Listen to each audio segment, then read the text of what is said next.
গতকালকে আমরা সড়ক ভবনের কথা বলছিলাম আমাদের যে ময়মনসিংহের ব্রিজের টুল বক্সটা সম্পূর্ণ বন্ধ করে দেওয়ার জন্য। সড়ক ভবন থেকে আমাদেরকে বলছে যে আমরা বলছি বন্ধ করে দেওয়ার জন্য, ওরা বন্ধ করতেছে না, আপনারা ব্যবস্থা নেন। পরে আমরা এখান থেকে ছাত্র সমাজ মিলে গিয়ে ওটা বন্ধ করে দিই সম্পূর্ণ।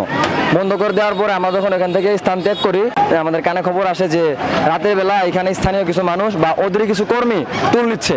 তারপরে আমরা আবার একত্রিত হয়ে আমরা সারা রাত টুল প্লাজায় অবস্থান করি যেন কেউ টুল না নিতে পারে, এবং পাশাপাশি আমরা প্রত্যেকটা গাড়ি চেক করি। এক পর্যায়ে দেখা যায় সিএনজি থেকে একটা ইয়াবা ব্যবসায়ীকে আমরা আটক করতে সক্ষম হই। এরপর থেকে আমাদের সন্দেহের জাল আরো বৃদ্ধি পায়। তারপরে এক পর্যায়ে একটা সিএনজি থেকে আমরা 3 কেজি গাঁজা সহ সিলেটের চুনারাঘাট থেকে একটা মাদক ব্যবসায়ীকে আটক করতে সক্ষম হই। আমরা সেনাবাহিনীকে জানাই যে ভাই আপনারা আসেন, আমাদের সহযোগিতা করেন। তারা আসার 20 মিনিট আগে আমরা যখন আরেকটা প্রাইভেট কার চেক করি, প্রাইভেট কার থেকে নগদ 60 লক্ষ টাকা আমরা উদ্ধার করি। আমি এটা দেখে মানে হতভম্ব হয়ে গেছে যে প্রশাসন নাই বলে বাংলাদেশের জনগণ এইভাবে টাকা পাচার করতেছে।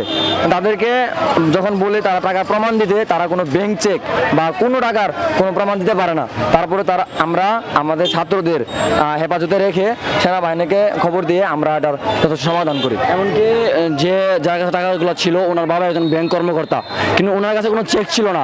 60 লক্ষ টাকার কোনো পরিমাণে কোনো প্রুফ, কোনো চেক, কোনো কিছু ছিল না। একজন ব্যাংক কর্মকর্তার কাছে 60 লক্ষ টাকা কিভাবে থাকে? কোন ব্যাংকের কর্মকর্তা? মানে অগ্রণী ব্যাংকের কর্মকর্তা ছিলেন ময়মনসিংহের থাকার বলছেন। তারপর আমরা বেশি কিছু বলি নাই, জাস্ট ওনার কাছে জিজ্ঞাসাবাদ করছি। তারপর আমাদের কাস্টডিতে ওনারা রেখে আমরা সেনাবাহিনীকে জানাই। তারপর সেনাবাহিনী আসে আমাদের হাতে দেয়। পরে আমরা ওইটা টাকাগুলো গুনার পর দেখা যায় 60 লক্ষ টাকা ছিল।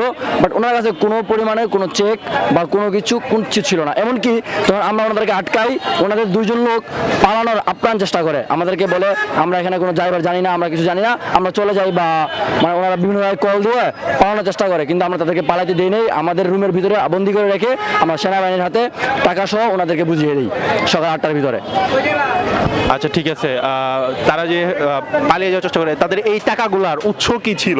কাদের কাছে টাকাগুলো যাচ্ছিল, কিংবা এই যে মাদকের চোরা চালান যে যাচ্ছিল, এটা কার কাছে যাচ্ছিল? কিছু স্বীকার করছে? ওনারা জাস্ট এটা বলছে যে আমরা টাকাগুলো আমাদের বাড়ি করব, এজন্য নিয়ে আসতেছি। বাট আমরা যখন তদন্ত করি বা জিজ্ঞাসাবাদ করি, ওনারা কথা বলতে বলতে এক পর্যায়ে মানে কথা উল্টাপাল্টা হয়ে যেতেছিল। ওনারা বলতেছে আমরা একবার বলতেছে হালুয়াঘাট থেকে আসছি।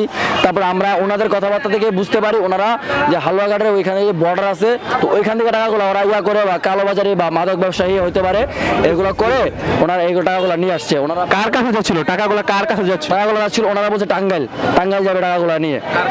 সেটা বলে নাই, সেটা সেনাবাহিনীর কাছে বলছে, আমাদের কাছে বলে নাই। সেনাবাহিনী স্যার আমাদেরকে আর কিছু জিজ্ঞাসাবাদ করতে দেয় নাই।